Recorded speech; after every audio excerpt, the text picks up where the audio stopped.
Welcome to Sasi media. இந்த வீடியோவில் நம்ம என்ன பார்க்க போகிறோம் அப்படின்னா, பிக் பாஸ் சம்மந்தமான அஃபிஷியலான ஒரு அப்டேட் வந்து கொடுத்துட்டாங்க சீசன் 9 பற்றி. இந்த சீசனுடைய ஹோஸ்ட் யார், எப்போ தொடங்க போகுது, எந்த மாதிரியான ஆட்கள் உள்ளே எடுக்க போகிறாங்க அப்படிங்கிற மாதிரியான விஷயங்களை ரொம்ப அஃபிஷியலாகவே அவங்களே வந்து சொல்லிட்டாங்க. குழப்பங்களை வந்து அதிகப்படுத்த வேண்டாம், ரொம்ப வதந்திகளை வந்து கிளப்பி விட வேண்டாம், அதை என்கரேஜ் பண்ண வேண்டாம் அப்படிங்கிறதுக்காக அஃபிஷியலாகவே நிறைய விஷயங்கள் சொல்லியிருக்காங்க. அதை பற்றி தான் உங்கள்கிட்ட நான் பேச போகிறேன். சரி, நீங்கள் இன்னும் நம்ம சேனலை சப்ஸ்கிரைப் பண்ணனா சப்ஸ்கிரைப் பண்ணிடுங்க. ஏன்னா நம்ம சேனலில் தொடர்ந்து பிக் பாஸ் சார்ந்த அப்டேட்டுகள் தான் இதில் கொடுத்துக்கிட்டு இருக்கோம். அது இல்லாமல் இன்னொரு சேனலும் இருக்குது நம்மக்கிட்ட வந்து சசி அஃபிஷியல் அப்படின்னு சொல்லி சினிமா ஹாலிவுட்ஸ் படங்கள், நீங்கள் பார்க்காத படங்கள் பற்றி சும்மா எக்ஸ்பிளைன் பண்ணிக்கிட்டு இருக்கேன். இந்த வீடியோட எண்ட் கார்டில் அதை கொடுக்குறேன், கண்டிப்பாக அதையும் போய் பாருங்கள். ஃபஸ்ட்டு எடுத்த உடனே இந்த விஷயத்தெல்லாம் வந்து யார் அறிவிச்சிருக்கா அப்படின்னு சொன்னால், ஜியோ ஹாட்ஸ்டார் இருக்கு இல்லையா, அவங்களுடைய தென்னிந்திய ஹெட்டாக இருக்கிற கிருஷ்ணன் குட்டி அவர் தான் வந்து ஒரு சில விஷயத்தை இன்டர்வியூவில் சொல்லியிருக்காரு. அதை வந்து ஒரு நியூஸ் சேனல்லே வந்து போட்டாங்க. நியூஸ் சேனல் பேர் சொல்ல வேண்டாம், அஃபிஷியலாக அவங்களே வந்து சொல்லிட்டாங்க. என்ன அப்படின்னா, இந்த வாட்டி ஹோஸ்ட் யார் அப்படிங்கிறது தான். ஏன்னா நிறைய குழப்பங்கள் போயிட்டு இருந்தது. ஹாட்ஸ்டார் வந்து ஜியோவுக்கு போயிடுச்சு, கலர்ஸ் வந்து பிக் பாஸை வாங்கிட்டாங்க அப்படிங்கிற மாதிரி நிறைய விஷயங்கள் போணுச்சு. போன வாட்டியே அது வந்து மாறி இருக்குது. ஆனால் நிறைய பேருக்கு அது தெரியாது. என்ன அப்படின்னு பார்த்தீங்கன்னா, இது வந்து கலர்ஸில் தான் வரப்போகுது, இனிமேல் விஜய் டிவியில் வராது அப்படிங்கிற மாதிரியான விஷயங்கள் போயிட்டு இருந்தது. ஏன்னா அது வந்து கலர்ஸில் வந்துச்சுன்னா அவங்களுக்கு வந்து பப்ளிசிட்டி கிடைக்கும். அந்த சேனல் வந்து இங்கே தமிழில் வந்து பெரிய அளவில் ரீச் ஆகலை. ஆனால் சவுத்து இது நார்த்தில் பார்த்தீங்கன்னா பெரிய சேனல், அது அல்டிமேட்டாக இருக்கும் அங்கே ஷோலாம். அந்த மாதிரியான சேனல் இங்கே வந்து ரொம்ப ஒன்றும் இல்லாமல் இருக்குது. அதை டெவலப் பண்ணலாம் அப்படிங்கிறதுக்காக இதை கொண்டு போகிறாங்க அப்படிங்கிற மாதிரியான பேச்சுகள் வந்தது. ஆனால் சில பேர் என்ன சொன்னாங்க அப்படின்னா, அதில் போட்டால் ஆடியன்ஸ் வந்து கம்மியாகிடுவாங்க. மோஸ்ட்லி வந்து டிடிஹெச் இது வந்து ரீசார்ஜ் பண்ணுறவங்க இருக்காங்க. அதில் சில பேர் வந்து மெயின் பேக்கை மட்டும் வச்சுக்கிறாங்க. கலர்ஸ்லாம் இருக்கா இல்லையான்னு கூட சில பேருக்கு தெரியாது. அதனால் பிக் பாஸை வந்து அதில் போட்டோம்னா சம்டைம் அது வந்து வியூஸ் குறையும், ரீச் ஆகாது. விஜய் டிவினா இப்போ எல்லாருக்குமே தெரிஞ்சது, அதனால் அப்படியே கொண்டு போகலாம் அப்படிங்கிற மாதிரி சொல்லிகிட்டு இருந்தாங்க. இப்போ வந்து என்னென்னா 2 சேனல்லையும் போடலாம் அப்படிங்கிற மாதிரியான பேச்சுவார்த்தைகள் போயிட்டுருக்கு. ஆனால் 2 சேனலில் போட்டாலும் ஒரு சேனல் ஒத்துக்காது. ஏன்னா வியூஸ் கம்மியாகும், ஸ்பான்சர்ட் கம்மியாகுவாங்க அப்படிங்கிறதுனால. ஆனால் இப்போ அஃபிஷியலாக விஜய் டிவியில் தான் அதை போட போகிறாங்க அப்படிங்கிறது கன்ஃபார்ம் ஆகிடுச்சு. கலர்ஸில் எப்படி வரும் அப்படிங்கிறது ஒருவேளை அடுத்த வாரம் அடுத்த நாள் போடுறதுக்கு வாய்ப்புகள் இருக்குது. சரி, இது ஒன்று. ரெண்டாவது, ஹோஸ்ட் யார் அப்படிங்கிற மாதிரி. ஏன்னா ஜியோ கையில் எடுத்துட்டாங்க அப்படிங்கும்போது அதில் நிறைய மாற்றங்கள் வரும், நிறைய விஷயங்கள் அவங்க பண்ணுவாங்க. அப்படி பண்ணும்பொழுது ஹோஸ்ட் வந்து விஜய் சேதுபதி அவர் வந்து நல்ல நடிகர் தான்.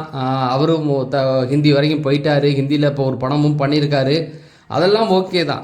இப்போ அம்பானி குரூப்பை பொறுத்த வரைக்கும் பார்த்தீங்கன்னா சவுத்துலேருந்து அவங்களுக்கு தெரிஞ்சது ஒன்று ரஜினிகாந்த் மட்டும்தான்.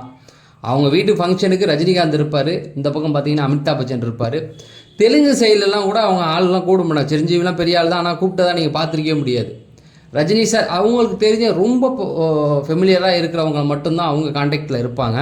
அப்படி பார்க்கும்போது இங்கே கமல் சார் வந்து ஒரு விஷயத்தை தொடக்கி வச்சுருக்காரு அப்படிங்கும்பொழுது அவங்க வந்து சப்போர்ட் பண்ணுறதுக்கு வாய்ப்புகள் இருந்தது. ஆனால் அவங்க வந்து அதை அப்படியே விட்டுட்டாங்க. இப்போ வந்து அஃபிஷியலாகவே விஜய் சேதுபதி தான் வரப்போகிறாரு அப்படிங்கிறத கன்ஃபார்ம் பண்ணிட்டாங்க. ஏன்னா போன சீசன் முடியும் பொழுதும் அதை சொன்னாங்க, விஜய் சேதுபதி தாங்க வரப்போகிறாரு அப்படிங்கிற மாதிரி முடித்தாங்க. இடையில வந்து இந்த குழப்பங்கள் எதனால் வந்தது அப்படின்னா, ஜியோ வாங்கிட்டாங்க அப்படின்னும் பொழுது கமல் சார் வரத்துக்கு வாய்ப்பு இருக்குது அப்படிங்கிற மாதிரி சொல்லிகிட்டு இருந்தாங்க. இன்னும் ஒரு சிலர் அவரை மாற்றுறதுக்கு வாய்ப்பு இருக்குன்னாங்க. விஜய் சேதுபதியை மாற்றிட்டு வேறு ஒரு ஆள் புதுசாக வருவாங்க. ஏன்னா இப்போ நான் ஒரு நியூஸ் சேனலில் பார்த்தேன்னு சொன்னால பேர் சொல்ல விரும்பலன்னு, அவங்களே என்ன சொல்கிறாங்க அப்படின்னு பார்த்தீங்கன்னா, விஜய் சேதுபதி ரொம்ப சூப்பராக தொகுத்து வழங்கினார் அப்படிங்கிற மாதிரி. சத்தியமாக கிடையாது.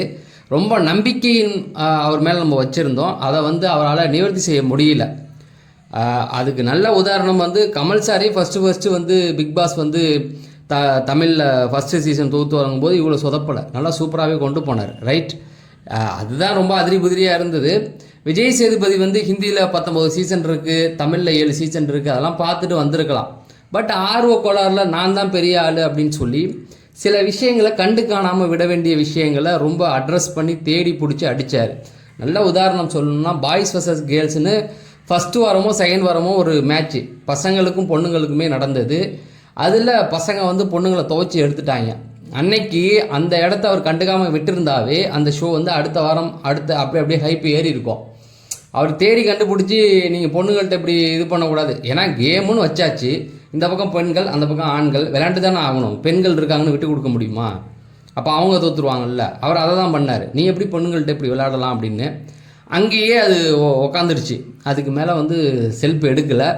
அதுக்கப்புறம் அவங்களும் பயந்துட்டாங்க. எல்லாம் விஜய் டிவியோட செலிப்ரிட்டி வேறையா, சரி ஓவராக போனோம்னா அப்புறம் நம்ம பேர் கெட்டு போயிடும், அவர் சொல்கிறதுலேயே நம்ம போயிடலாம் அப்படின்ட்டு உக்காந்துட்டாங்க அமைதியாக.